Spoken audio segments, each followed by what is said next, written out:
Hi everyone, and welcome to News in Depth. And today we're going to be talking about 4-H.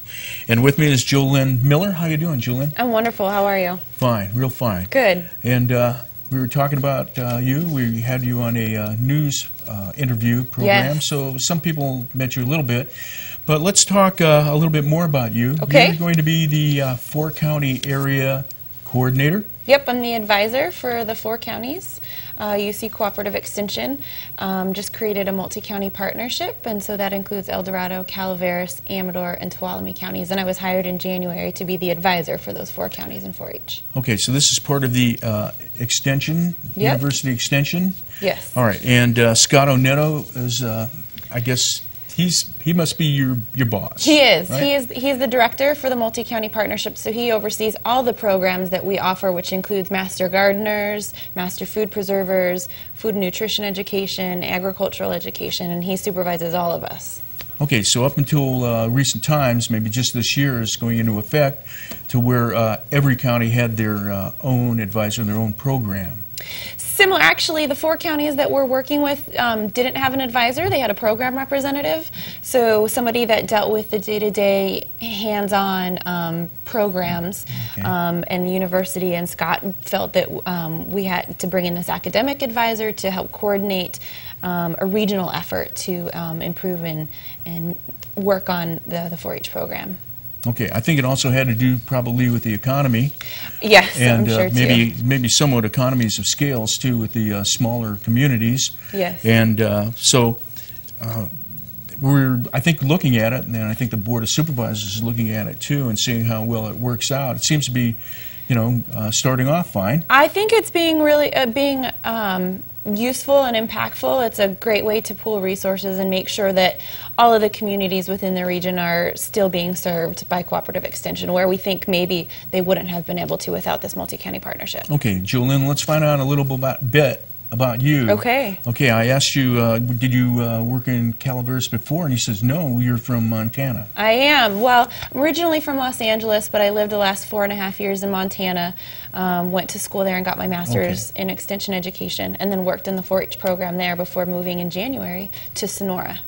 A master's in extension education. Yes. So that's right where you're in now, this right? This is the perfect job for me. Okay. What happens these days? You actually get a job and your degree. I'm so lucky. Now, I'm not sure. Did I hear you say you have a master's? Yes. In the 4-year program? My master's was a 2-year program. Okay. And then my bachelor's was in agricultural education from Cal Poly. Okay. Well, you seem to be well suited. And now your position is what? I'm the 4-county academic advisor, so I work with the program representatives in each county to assess the needs to better help them better serve the population. Okay, so how often do you meet with your advisors? It depends on where I'm at and what's going on. A couple times a month, depending on what's going on. I went to every single one of the fairs. I wasn't there the whole fair time for each of the fairs, but I was at every single one of the fairs of the 4 counties, just seeing how it's going. And we meet on phone calls all the time, checking in with one another. Okay, in today's world with the internet and your smartphone, yeah. People are constantly probably... We're always in contact, making the 4-H program better, definitely. Okay. All right, so your job is basically administrative? Mostly administrative, a lot of volunteer development as well. The program representatives work with the kids in helping to create a better program. I'm working on some research, hopefully that'll be starting in the next year or 2, on seeing, you know, what our volunteers are doing in the area. I also have ties to the university by being an academic advisor, so I need to do some research and publish about whatever it is that I decide to do some research on.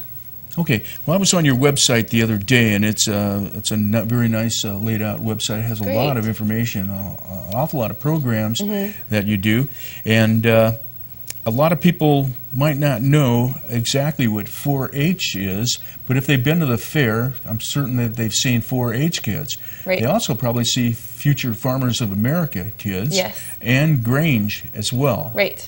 Okay. So you know, I'm never quite sure of what all the differences are. Yours is with from the extension of the university extension, right? Right. I think that's one of the things that makes us unique is that we're tied to the university, and so much of the way that we teach is university-based, research-based. We know that what we do works. We know that what we do encourages these kids to be active participants in society once they become adults. They are actively involved in civic engagement.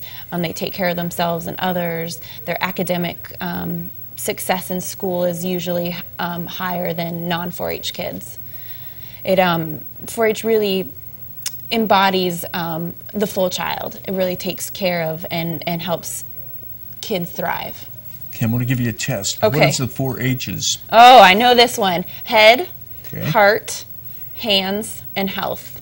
Okay. And really, those 4 H's show all of the components that we work towards building in youth. You know. All right. When did 4-H start? That's a really good question. Historically, throughout the nation, about the beginning part of the last century, the 1900s, it's different in every state in the way that it started. It started because the universities were trying to get information out to the local farmers, and farmers weren't taking notice. And so they had kids learn these new innovative practices, and their parents started taking notice. And so that's kind of where 4-H started, from corn clubs and tomato clubs of kids learning how to do new and innovative practices. Okay, so it was kind of a way for the colleges to get the science into the farms? Yeah, it's university extension all over the nation is about getting information to the people. Okay. And so they take research that the university does and they figure out ways to get everyday people to have that research and that new information. Okay, I think probably a lot of farmers were taking that information as adults as well and using it. Yeah. Okay, because they still do today with the extension with the master gardeners and things like that. Absolutely. Right? I think it was a process. I think probably in the early 1900s they didn't want to hear it, but now everybody's flocking to extension to find out what that new information is. We get phone calls all the time about, you know, blueberries and this bug and this pest and whatever it is in their lives, they call extension because we know that we have the resources to be able to answer those questions. Okay, so you're like the Wikipedia, but of person. Ah, that's a really great way to put it, yeah. Okay, all right. So it's always good to deal people to people, and 4-H, you're working with the youth. Right. I don't know if everybody knows that it can start at 5 years old. Now, I see kids out there a lot of times, and I don't know if I've seen many 5-year-olds with maybe they're full whites. Well, we're the state regulations say that we can have 5-year-olds in 4-H. Oftentimes, project leaders are volunteers, and they're intimidated by having 5-year-olds in their project. And so we don't. Some project leaders don't want to have those 5-year-olds because it's scary to create programming for 5-year-olds to 18-year-olds. And so one of the things that I'm really working on within these 4 counties is to create a Cloverbud project where 5 to 8-year-olds meet once a month and do a variety of 4-H projects. So one month it might be learning about rabbits, the next month it might be cake decorating, the next month it might be electricity, and have those geared towards those younger kids. Then when they're 9 years old and they're not the mini member age, they can join into the other projects like steer and sheep, some of those larger animals that obviously a 5-year-old probably wouldn't be able to walk a steer around the show ring.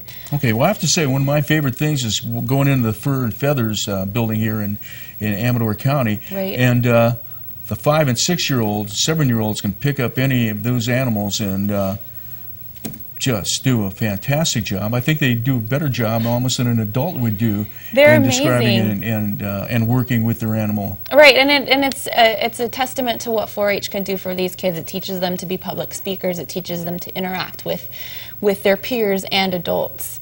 And they're able to talk about their animal, what they did to raise that animal. The other thing that they do is then they keep records of how much money it costs to keep that animal. So we're teaching them accounting skills. It's just amazing. I'm so proud to be a part of this organization. Okay. Now, when you started, you must have, since this was your major in school and everything, you must have thought you were going to get into doing something like this. Is that right? Well, no. I grew up in Los Angeles in the suburbs. I always was a funny kid. I had a rabbit and a chicken and a duck in my backyard and tract housing in the Los Angeles suburbs. So I always knew I was meant to live in a rural area, deal with some of the rural aspects of life, and I kind of fell into my lap. And okay, so you weren't a 4-H'er? No, was not a 4-H'er anything like that. or an FFA kid. Didn't know it existed until I got to college. Okay, and let's see. So you didn't know it existed when you got to college. Wish I How did you did. get exposed to 4-H? I was supposed to be an FFA advisor and supposed to be an FFA teacher with my bachelor's degree, and I decided I didn't want to do that. And I kept thinking to myself, all I wanted to do was teach young people in the community about agriculture. And someone said, well, what about 4-H and extension? And I had no idea what that was. And once I found out what that was, I decided to pursue my master's in it. Okay, so you know a lot about then the 4-H, and sorry, trying to think of what I can talk about for 30 seconds. Well, how about this? How about we need volunteers? To make this Okay. program better, we need volunteers. If you have a passion in whatever it is, anything, ballroom dancing, entomology, dogs, Okay. we're ready to have a volunteer, so call me. Okay, so there you have a spiel for volunteers for the 4-H, and give JoLynn Miller a call. We're going to have another segment, so stay with us right here on TSPN. We're talking about 4-H. You're watching Amador County's local television network, TSPN.